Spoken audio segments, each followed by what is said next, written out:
Hello, comrades. Welcome to Reading Classics by Leica Press.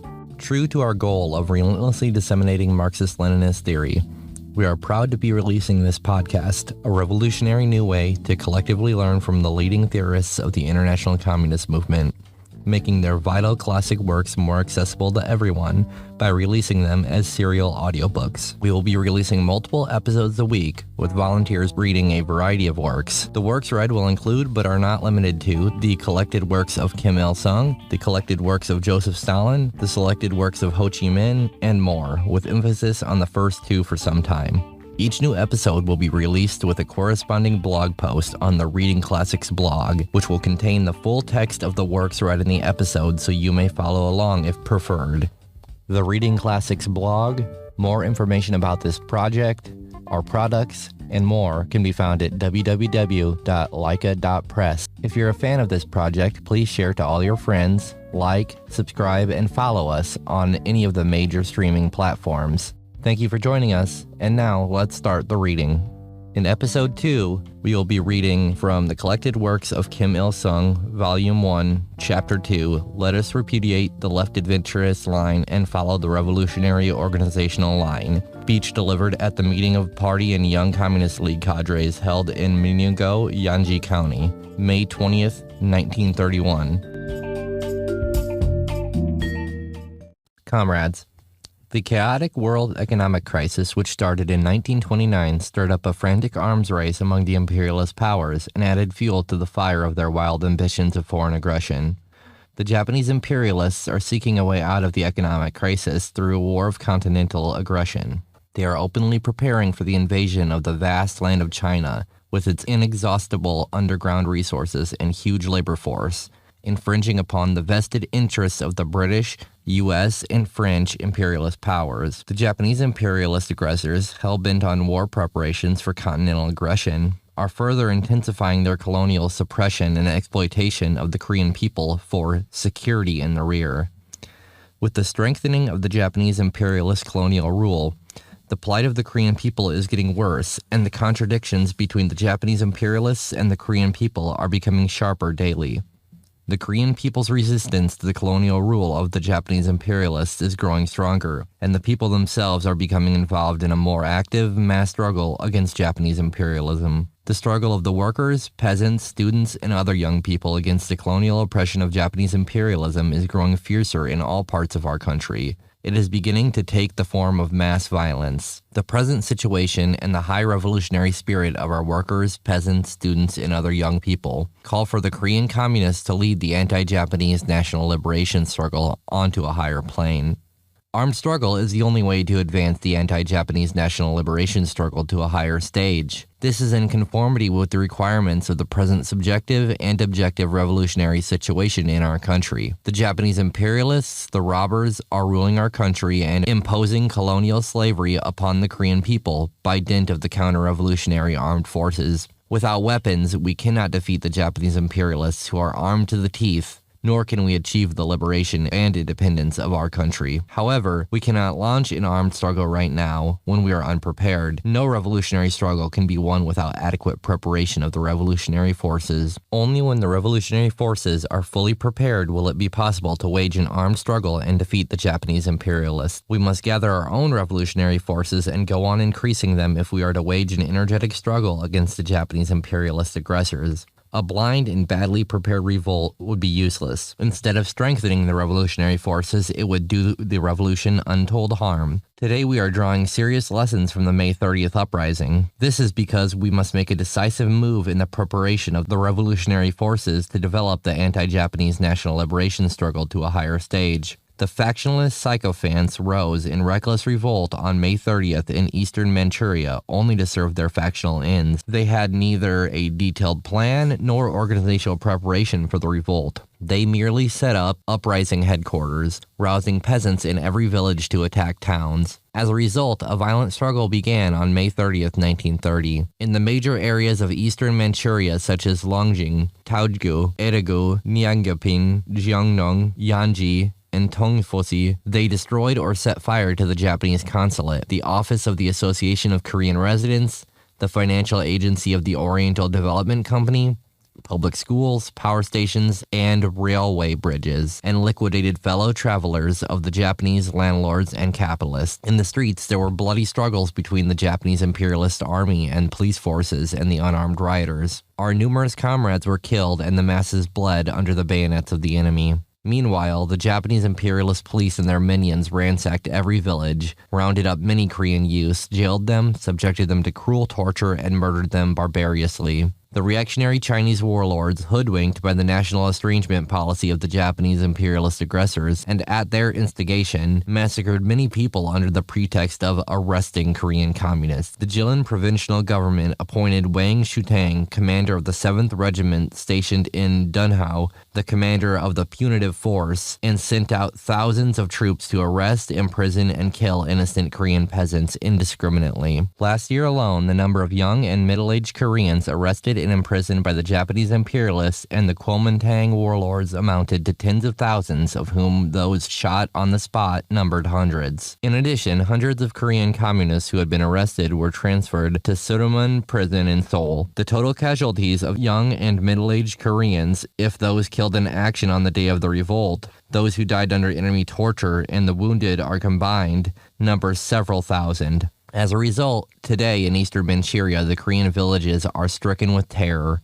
Revolutionary organizations have been destroyed. Some comrades who narrowly escaped are at their wits' end, and the peasant masses shrink under the enemy's terrorism. We must save this critical situation promptly, restore the revolutionary organizations, and heighten the revolutionary spirit of the masses so as to revitalize the Korean Revolution. To this end, it is important to analyze and sum up correctly the rash and adventurous May 30th uprising and to draw correct lessons from it. What, then, was the main reason for the failure of the May 30th uprising? First, it lay in the dogmatism and petty bourgeois heroism of the factionalist sycophants. The factionalists demolished the Korean Communist Party, founded in 1925 by indulging in factional strife. Instead of learning the right lessons, they hung out the signboard of party reconstruction, even in Manchuria, and were engrossed in the mere expansion of their own factions, only to split the revolutionary forces. When their factional activities were criticized by the Comintern, they rose an adventurous and foolhardy May 30th uprising with the preposterous ambition of fostering trust through what they called struggle, and thus joining the Communist Party of China on the principle of one party for one nation.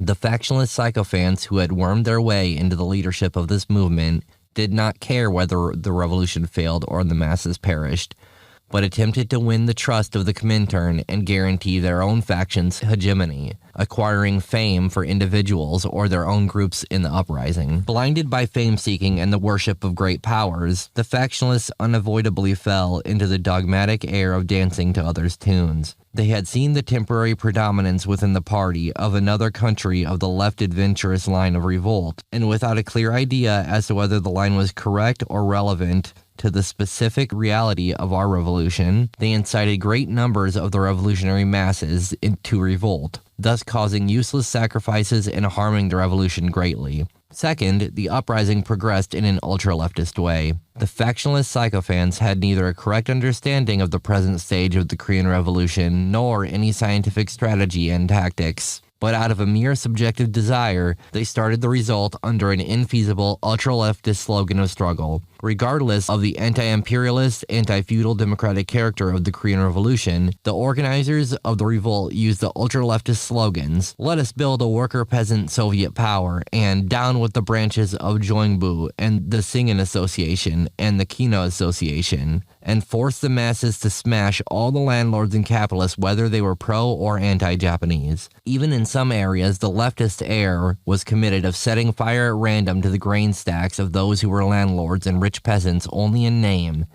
and liquidating even the waverers who could have been won over, labeling them minions. These leftist acts prevented the masses in revolt from displaying their revolutionary enthusiasm and participating voluntarily in the struggle. These acts caused confusion, particularly among the anti-Japanese masses who could have been won over to the side of revolution, and instead made them waver. Third, the uprising was an adventure, inadequately prepared and without scientific calculation.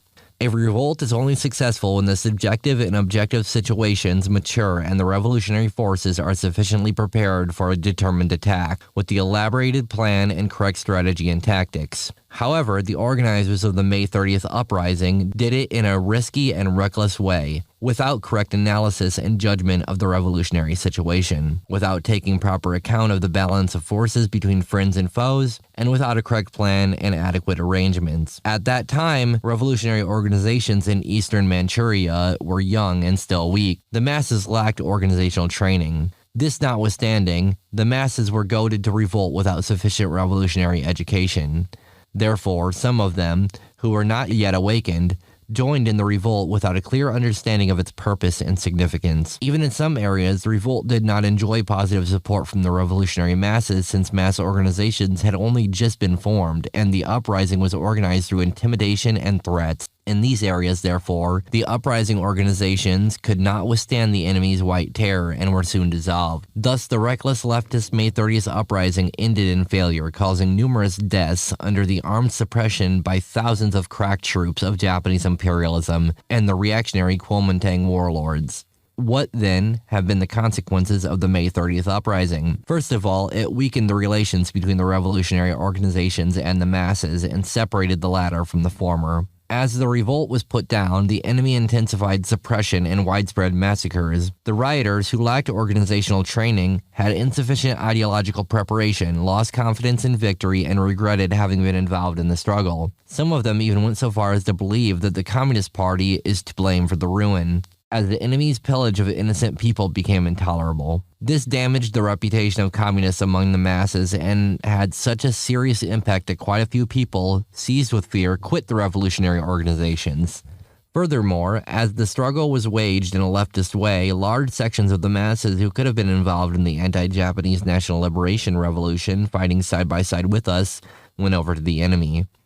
Next, it resulted in the collapse of the fledgling revolutionary hardcore, especially of the revolutionary leadership hardcore in different regions. In eastern Manchuria, revolutionary organizations emerged and young communists were brought up amidst the mass struggles of various forms of Japanese imperialism and its lackeys. On this basis, the revolutionary leadership hardcore began to emerge in every region. It was just then the reckless revolt was organized. As a result, dozens of fine young communists, the leadership hardcore of the revolution, were killed, and hundreds of our revolutionary comrades and thousands of the anti-Japanese masses were arrested and put in prison.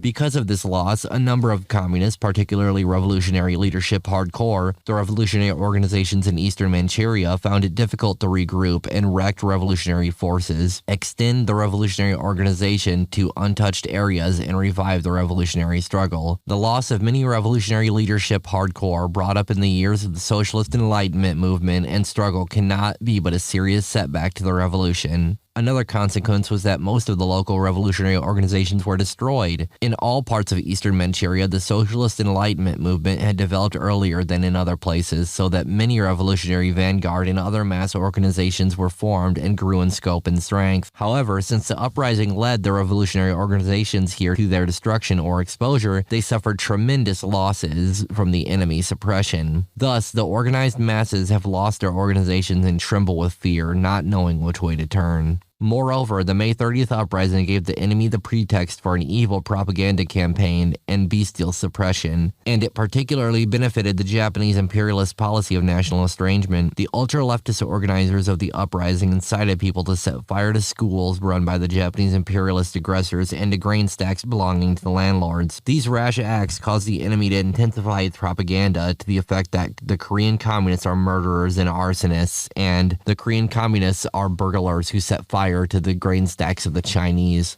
The Japanese imperialists thus found a good excuse to urge the Kuomintang warlords to kill Koreans mercilessly. Meanwhile, under the plea of protecting Japanese citizens and ruling the Koreans in Manchuria, the Japanese imperialists are carrying out the movement for dispatching Japanese troops to Manchuria. The reactionary Kuomintang warlords, fooled by the Japanese imperialist national estrangement policy, killed the Korean people at random, slanderously accusing them, saying that the Koreans are the cat's paws of the Japanese imperialists. This worsened the relations between the Korean and the Chinese peoples. Comrades, the reckless and blind leftist May 30th uprising brought extremely grave consequences to our revolution. However, we must never be defeatist, swaying or giving way in the face of these temporary difficulties. It is not unusual for there to be turns and twists, temporary failures and sacrifices. Though our revolutionary struggle now faces a bitter trial owing to the left adventurist and misguided May 30th uprising in eastern Manchuria, if we draw up a correct line in policies and rely on them in our struggle, then the revolutionary organizations will be restored, the revolutionary forces will be stronger, and the revolutionary struggle will lead to a new upsurge. Then, what line and policies must we take in our struggle? Above all, we must prepare ourselves to meet a greater event of the future by opposing the leftist blind adventurism of the factionalist sycophants and strengthening our mass organizational and political work. In other words, we must make better preparations for advancing the anti-Japanese national liberation struggle to a new stage based on armed struggle. Success in revolution is dependent upon the preparation of one's own revolutionary forces. At the moment, it appears that Japanese imperialism is strong, and the revolutionary forces of the Korean people are sadly insignificant. However, our homeland will certainly be liberated if we, the communists, steadily boost and strengthen our revolutionary forces, take advantage of the contradictions between Japanese imperialism and the Soviet Union, between Japanese imperialism and its colonies, and between Japanese imperialism and the rest of the imperialist powers, to drive the Japanese imperialists into a tight corner and deal a decisive blow at them through armed struggle with the support of the working class and of the oppressed nations all over the world. The most important task for the Korean communists at present is to follow the revolutionary organizational line, which makes it possible to unite the basic sections of the masses of the revolution firmly and, around them, the anti-Japanese forces from all walks of life, thereby building up the whole nation into a political force. To this end, we must form, first of all, strong revolutionary leadership hardcore and strengthen their independent roles. For the skillful organization and development of revolutionary struggles in keeping with the demands of the ever-changing situation, there must be in every region leading hardcore who are conversant with the local conditions, politically prepared, and having organizational abilities. What is more, since our revolutionary activities have to be done underground and our work carried on almost independently to fit in with the characteristics of each respective region, it is imperative to have revolutionary leadership hardcore. If we have at least one or two capable leadership hardcore in every region, we shall guarantee success in educating and rallying workers and peasants, and thus laying the mass foundation of revolution. Therefore, we must form leadership hardcore in every region with competent comrades who have high-class consciousness, a revolutionary fighting spirit, organizing ability, popularity among the masses, and enterprising mettle. It is important in shaping leadership hardcore to arm them firmly with Marxist-Leninist revolutionary ideas. Only when they are fully equipped with these ideas can the core elements fight consistently for the revolution in any distress or adversity and infiltrate deep into the worker and peasant masses to share their joys and sorrows, and train them into ardent revolutionary fighters by arming them with revolutionary ideas. Leadership hardcore must be active in their work and spearhead any difficult and dangerous work for the benefit of the revolution, so that they can educate the masses by practical examples.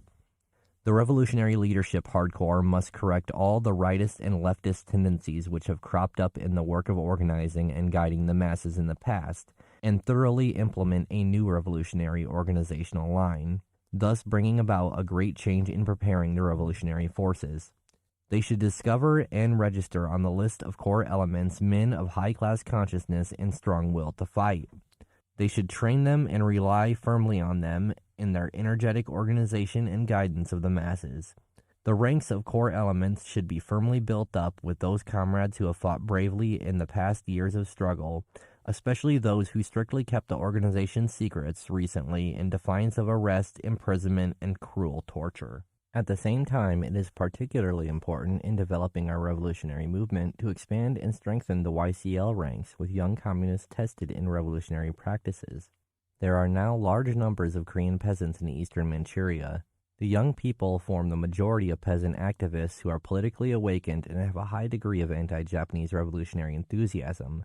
In fact, the YCL organizations composed of the select young individuals are revolutionizing the countryside.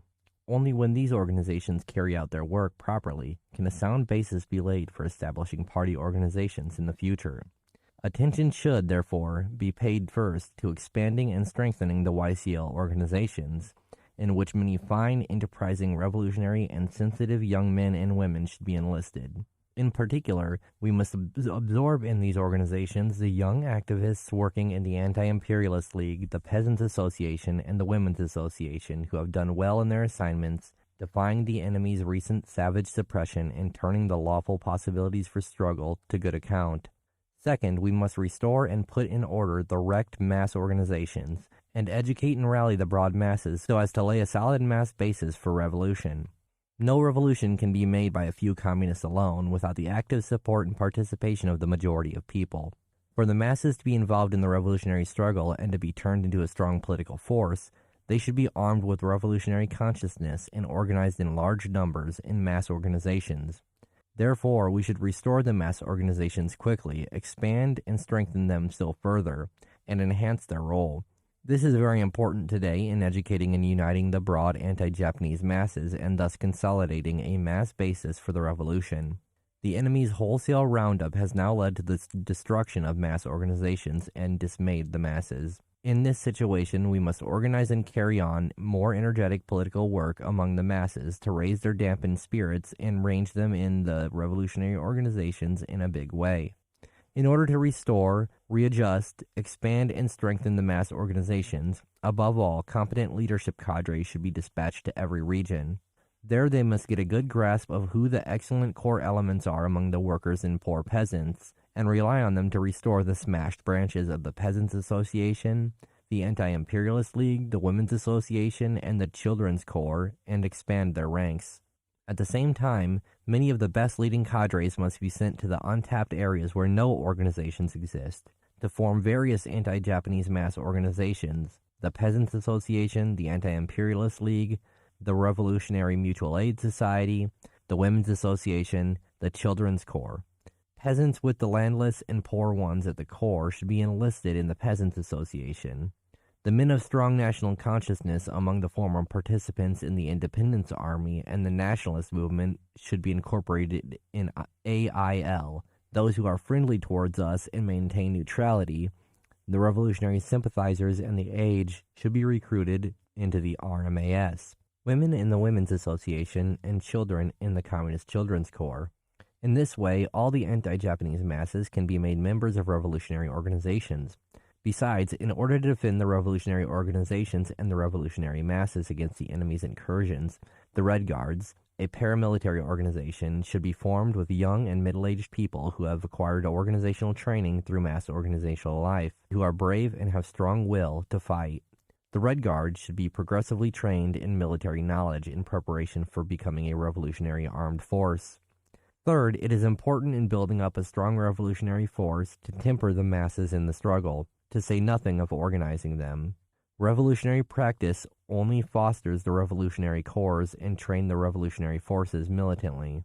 However, it is too dangerous to drive the masses into a reckless, leftist, and adventurist riot, as was the case with the May 30th uprising. A revolutionary struggle should be based on correct understanding of the balance of forces between enemies and friends, and on scientific strategy and tactics. This alone can mature the revolutionary situation, develop the revolutionary leadership corps, and train the broad masses organizationally and in a revolutionary fashion. The principles we are to abide by in our tactics are gradually to develop each struggle from a small to a big operation, and from an economic struggle to a political one, and to skillfully combine the legal struggle with the semi-legal and illegal ones. We must strictly keep the secrets of revolutionary organizations and maintain a high revolutionary vigilance in our activities to safeguard the organizations from the enemy's suppression, subversion, and sabotage, and protect the revolutionary masses. Today, the Japanese imperialist aggressors are making every desperate effort to stifle the anti-Japanese revolutionary forces of the Korean people growing under the impact of the communist idea. They are smuggling their minions into our ranks and trying to take advantage of any possible indolence and slackness on our part to discover the secret of our organizations. The enemy is wicked and sly. There could be serious consequences to our revolutionary work if secrets leak out because some of the slightest indolence or carelessness of a few people. The secrets of the organization are tantamount to the life of a revolutionary, and it is his first and foremost duty to keep the secrets. We are waging a hard struggle to rally the masses around the revolutionary organizations by educating and awakening them,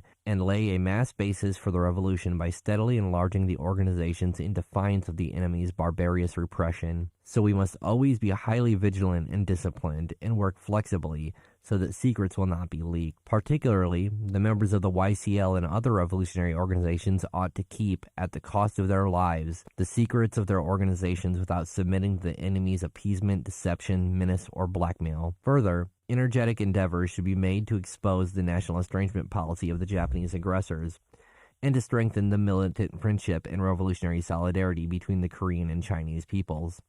The Japanese imperialists are following their stereotyped national estrangement policy while fanning by hook or by crook discord and enmity between Korean and Chinese peoples caused by the left adventurist and misguided May 30th uprising. They are seeking to realize their aggressive ambitions more easily by keeping the anti-Japanese forces of the two peoples apart and pitting them against each other.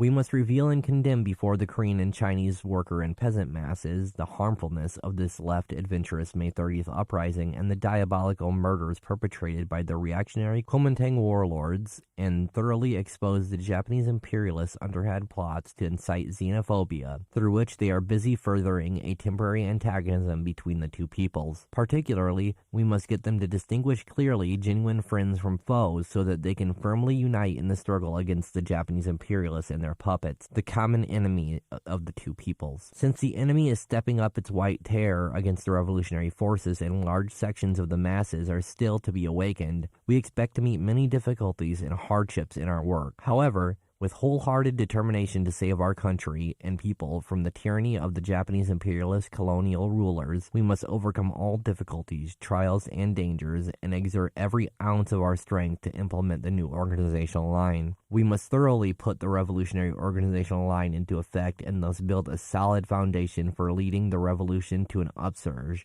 within a short space of time in eastern Manchuria and further in the whole of Korea, and developing the anti-Japanese national liberation struggle into an organized armed struggle.